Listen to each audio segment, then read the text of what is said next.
Today was supposed to be my mating day, the day a Hern Bloodclaw would mark me as his Luna, in front of the whole Ashvale pack. We'd trained together since we were pups.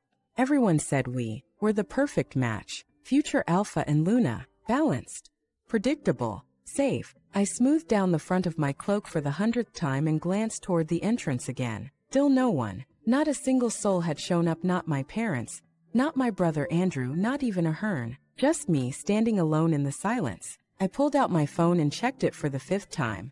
No new messages. My thumb hovered over a Hern's name before I called again. It rang twice, then went to voicemail. I stared at the screen, unsure whether to laugh or throw it against the stone wall. Then the package announcement flashed across it. Welcome home, Bernice Thorns. A video autoplayed. There they were, my family. All of them. Gathered at the arrival gates of the northern ridge, where the Skycrafts landed. My father beamed, my mother teared up, and Andrew lifted Bernice into an aspiring hug. Even a Hern was there, standing just behind her. Bernice's golden hair glinted under the lantern lights. Her arm curled tightly around a Hern's like she belonged there. She always did. My chest burned. A moment later my phone buzzed again. This time it was a Hern. Stop being dramatic, Anastasia, he said, his voice dry like I called to complain about the weather.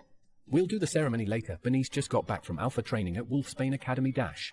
The line cut. I stared at the screen, my claws itching to come out. Around me, the ceremonial hall remained silent, filled only with the soft rustle of moonflower petals falling to the floor. I looked down at the cloak I'd spent hours sewing silver threads into.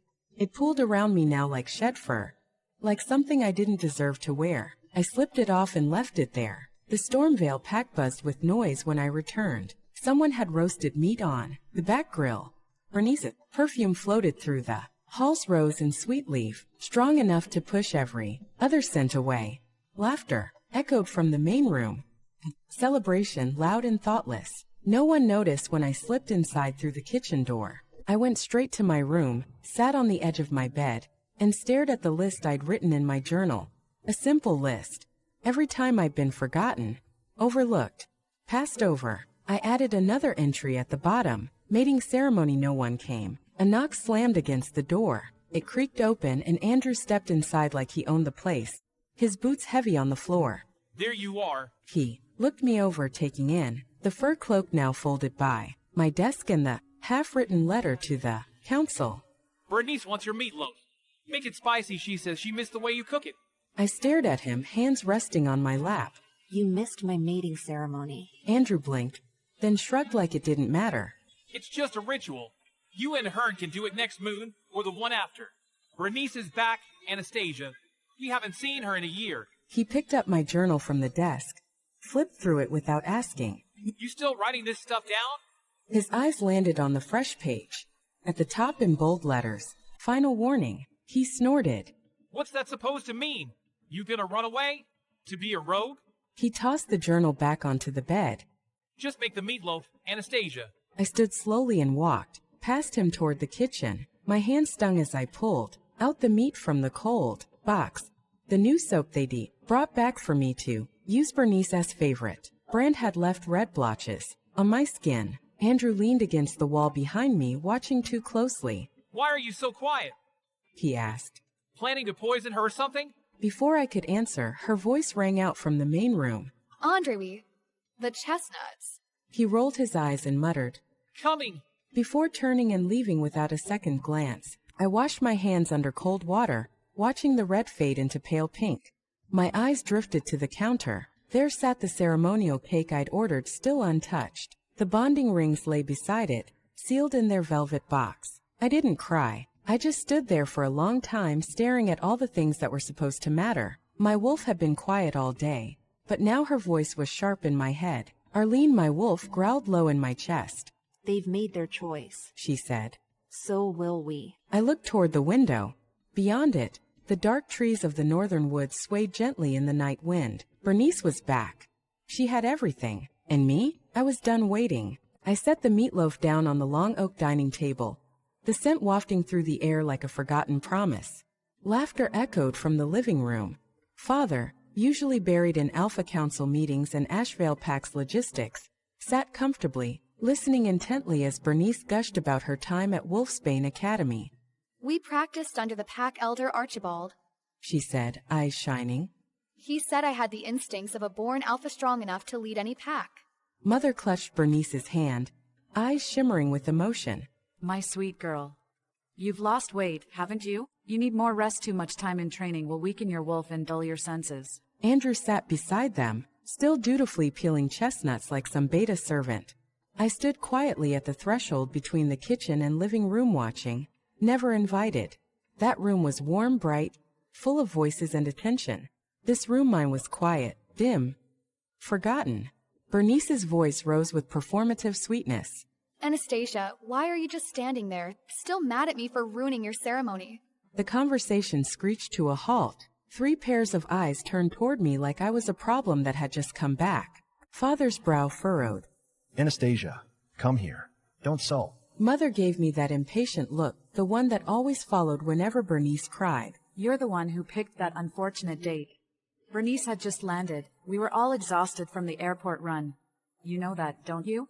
Then came the dagger. If you're going to be petty with your sister, then you're no daughter of mine.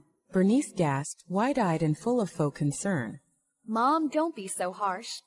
Anastasia will feel hurt. But her smirk said otherwise. She knew my ceremony date.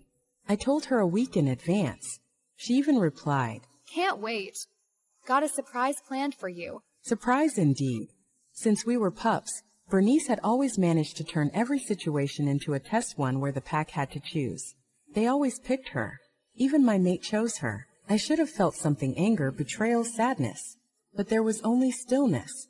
I'm not angry. Those 3 words sliced through the tension like claws through bark. Everyone stared. Father blinked. Mother narrowed her eyes. Bernice tilted her head with a mock-confused pout. They had expected a tantrum, not serenity, which meant they knew what they did would hurt me. They just didn't care enough to stop. Father exhaled and forced a smile. Good. That's good. We're a pack. We don't hold grudges. Of course, I said, nodding with perfect obedience. It was the same voice I used to speak to the elder wolves during full moon rituals. The relief in their eyes was instant. They turned their attention back to Bernice. Dinner began. The maid had added Anastasial dishes besides my meatloaf crab legs, lemon garlic scallops, all Bernice's favorites. You're too thin. Father murmured, piling food onto her plate. Eat more. You'll need your strength before the orchestral trial. Mother added, dabbing her eyes again. Andrew chimed in with a grin. Don't worry. If any of those city wolves give you trouble, I'll rip their throats out. Bernice laughed, her silver hair gleaming in the light. No need. I've got this. They all chuckled. I ate in silence, the warmth of the meatloaf doing little to thaw the cold within me. Then, for the first time that evening, Mother glanced at me. She hesitated, picked up a spoonful of meatloaf and placed it on my plate. Try it. Don't think we don't care about you just because we fuss over Bernice. I care about you too. The words felt rehearsed, like a line from a script she'd used too often. I looked down at the food, then slowly set my utensils down. no, I'm full. Her expression shifted, first startled, then irritated. What's wrong with you lately? She started to say more, but Bernice suddenly clutched her throat, eyes wide. Mom, I can't breathe. Today Ever was had your supposed to family be my put someone mating else day, first? the day Ahern She's blood waited clot her whole would life mark for me her as his mating Luna, day only in to be front of the forgotten. whole Now Asheville her sister's pack. back, We did, and everyone's trained celebrating together her since instead. we were pups. The cloak she Everyone sewed, said we were the silver perfect threads match. she stitched. Future Alpha She's and letting it Luna, go. balanced, The list she wrote, predictable, every time safe. she was I overlooked. smoothed down the front of my She cloak added for the another 100th entry. time and glanced What toward happens the when the entrance forgotten again. one decides Still to no stop one, waiting? not a single You'll soul need had to shown see up, to not my believe. parents, Hit play not my and brother find out Andrew, why you not can't even miss the Ahern, drama. just me.